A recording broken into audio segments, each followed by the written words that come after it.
잠시나마 우리를 탈출시켜주는 게 바로 휴가인데요. 하지만 피부와 두피에 남는 휴유증 때문에 고민이었다면 채널 고정. 지금부터 제가 그 고민 해결해드리겠습니다.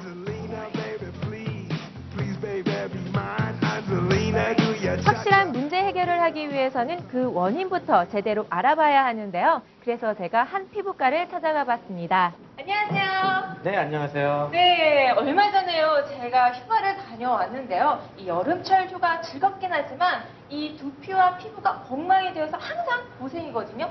이 해결 방법이 없을까요? 네, 물론 해결할 방법이 있죠. 해결 방법 알려드리기 이전에 현재 정확한 피부 상태와 두피 상태를 한번 측정해 보는 게 좋을 것 같아요. 이쪽으로 따라오시죠. 아, 그렇군요. 자, 그럼 여러분들 저와 함께 한번 측정하러 가보실까요? 먼저 피부 상태를 측정해봤는데요. 이렇게 전문기기로 촬영하는 것을 더마비전 촬영이라고 합니다. 눈에 보이지 않는 피부 속의 아주 미세한 부분까지도 측정을 해서 정확하게 피부 상태를 파악할 수 있게 되는 겁니다. 네, 피부 측정이 끝난 후에는 두피도 촬영해봤습니다. 한눈에 보기에도 두피 상태 그렇게 좋은 것 같지 않아 보여서 결과 보기가 조금 떨리더라고요. 제가 간단하게 측정을 받고 왔는데요. 제 상태가 어떻나요? 네, 아까 두피 측정을 해본 결과 두피가 전반적으로 나쁘진 않은데 각질이 조금 일어나고 두피가 붉어지는 좀 예민성 두피라고 진단할 수 있겠고요. 피부 측정을 해본 결과 피부가 전반적으로 건강하고 부드럽고 탱탱하긴 하지만 얼굴 전체에 주근깨 그리고 다크서클이 좀 심하게 깔려있는 것 같습니다. 아, 그렇군요. 그런데요, 이 여름에만 유독히 이 피부와 이 두피가 상하는 이유가 왜 그럴까요? 네, 특히 여름철에는 봄, 가을, 겨울과는 달리 자외선의 노출 빈도가 높고 태양빛이 강렬하기 때문에 평상시보다 피부나 두피에 자외선의 손상을 받을 확률이 높아지고요. 더군다나 여름철에 떠나는 피서지에서는 좀 더 강한 자외선을 받을 뿐만 아니라 이러한 자외선으로 인해 주근깨, 기미와 같은 색소질환이 악화될 수도 있고요. 뿐만 아니라 순식간에 강한 빛을 받음으로써 일광화상이 생길 수도 있고 곤충에 의한 교상이 발생할 수도 있고 이런 급성기 피부 질환의 빈도도 증가하게 되겠죠. 아, 그렇군요. 저는요, 제 상태가 심각한지 몰랐는데요. 그럼 지금부터 한번 진료 받아보겠습니다.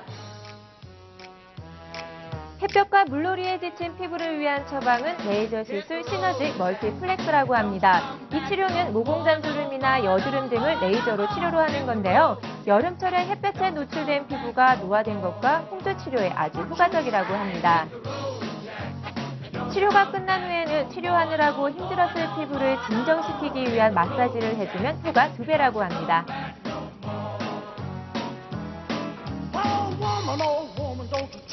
자, 피부 관리에 이어서 두피 진료에 들어가 보겠습니다. 제 두피는 각질과 두피의 붉은 증상에 대해서 치료를 해야 한다고 하는데요. 먼저 두피를 개선하기 위해서 두피 매도 테라피를 받았습니다.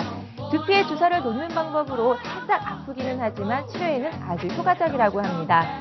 그런 다음 탄력이 없고 처진 머리카락에 수분을 공급하기 위한 헤어 스티머를 했는데요. 꼭 미용실에 와 있는 느낌이 들었습니다. 그냥 이렇게 머리에 스팀만 쬐고 있을 뿐인데요. 좋아지는 느낌이 팍팍 오더라고요. 네, 제가 방금 이렇게 관리를 받고 나왔는데요. 피부가 탱탱해지고 이 깨끗해진 느낌이랄까? 와, 정말 바로 효과가 나타난 것 같습니다. 그런데 매번 이 피부과에 올 수는 없잖아요.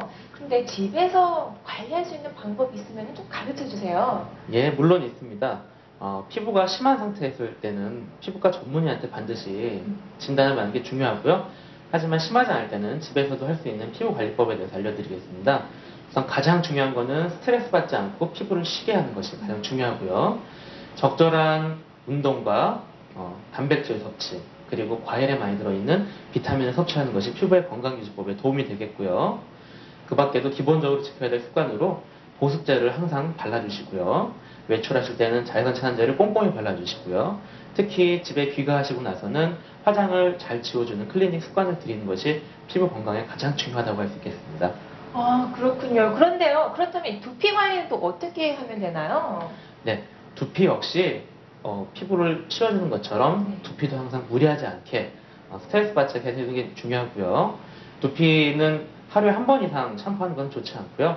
하루에 한 번 정도 샴푸를 하면서 샴푸 전에는 손가락이나 브러쉬로 가볍게 두드리거나 마사지하는 것이 혈액순환을 원활하게 하게 데 도움이 되겠고요. 이런 것들이 두피 건강에도 큰 도움을 줄 수 있습니다. 평소에 이런 방법들로 꾸준히 관리하면 여름철 피부와 두피 건강 끄떡 없는데요. 휴가지에서 급하게 피부와 두피를 진정시켜야 하는 경우가 있는데요. 지금부터 그 방법 알려드리겠습니다. 과도한 햇빛 노출로 인해 화상이 생기면 찬물이나 얼음주머니로 냉찜질을 하면서 기신피질 호르몬제 연고를 발라줍니다. 샤워 시 세정제를 사용하지 않는 것이 좋은데요. 열받은 피부를 자극하면 건조하게 만들기 때문입니다. 감자나 오이를 곱게 갈아서 밀가루와 섞어 붙이거나 얇게 썰어서 문제 부위에 얹어주는 것도 피부의 화기를 빼주는 데 도움이 됩니다. 차가운 우유를 솜에 묻혀 사용하면 피부 진정은 물론 보습에도 아주 좋습니다. 일광 화상 후 피부에 허물이 벗겨지기도 하는데요. 손톱에 의해 흉터와 염증을 부를 수 있기 때문에 절대 금물입니다.